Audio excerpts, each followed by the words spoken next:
കേന്ദ്ര സർക്കാരിന്റെ കടൽ ഖനന പദ്ധതിക്കെതിരെ ദില്ലിയിലെ ജന്തർ മന്ദിറിൽ സംയുക്ത മത്സ്യത്തൊഴിലാളി സംഘടനകൾ പാർലമെന്റ് പ്രതിഷേധ മാർച്ച് സംഘടിപ്പിച്ചു. രാജ്യത്തെ സർവ്വനാശത്തിലേക്ക് നയിക്കുന്ന പദ്ധതികളാണ് കേന്ദ്ര സർക്കാരിന്റെതെന്ന് കെ രാധാകൃഷ്ണൻ എം പി. വൻകിട കോർപ്പറേറ്റുകൾക്ക് തീരെഴുതുന്ന നടപടികളാണ് കേന്ദ്രം കൈക്കൊള്ളുന്നതെന്ന് ഡോക്ടർ ജോൺ ബ്രിട്ടാസ് എംപിയും അഭിപ്രായപ്പെട്ടു.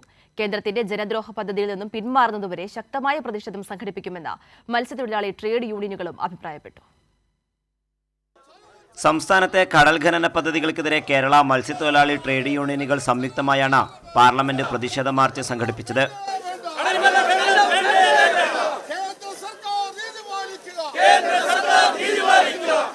കോർപ്പറേറ്റുകളുടെ താൽപര്യം സംരക്ഷിക്കുന്ന നിലപാടാണ് പദ്ധതിയിലൂടെ കേന്ദ്ര സർക്കാർ കൈക്കൊള്ളുന്നതെന്ന് കെ രാധാകൃഷ്ണൻ എം പി പറഞ്ഞു.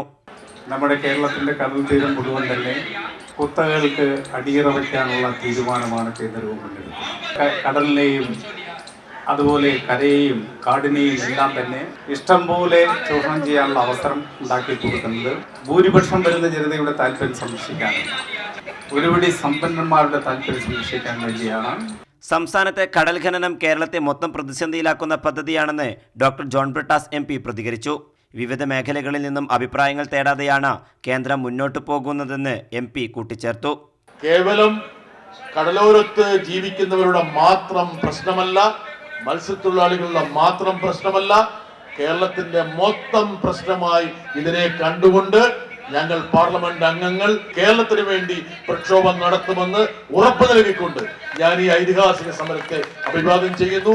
സംസ്ഥാനത്തെ തീരദേശ മേഖലയെയും മത്സ്യത്തൊഴിലാളികളെയും ബാധിക്കുന്ന ജനദ്രോഹ പദ്ധതിയിൽ നിന്നും കേന്ദ്രം പിന്മാറുന്നതുവരെ ശക്തമായ പ്രതിഷേധം സംഘടിപ്പിക്കുമെന്ന് മത്സ്യത്തൊഴിലാളി ട്രേഡ് യൂണിയനുകൾ വ്യക്തമാക്കി. എം പിമാരായ doctor V Sivadasan, P Santhosh Kumar, A Rahim M P തുടങ്ങിയവർ പ്രതിഷേധത്തിൽ പങ്കെടുത്തു. KPCC president K Sudhakaran, KC Venugopal, Shashi Tharoor, ET Muhammad Basheer തുടങ്ങിയ വിവിധ എം പിമാരും പ്രതിഷേധത്തിന്റെ ഭാഗമായി. CITU, AITUC തുടങ്ങിയ വിവിധ മത്സ്യത്തൊഴിലാളി ട്രേഡ് യൂണിയൻ ഭാരവാഹികളും 200-ലധികം മത്സ്യത്തൊഴിലാളികളും പ്രതിഷേധത്തിൽ പങ്കെടുത്തു.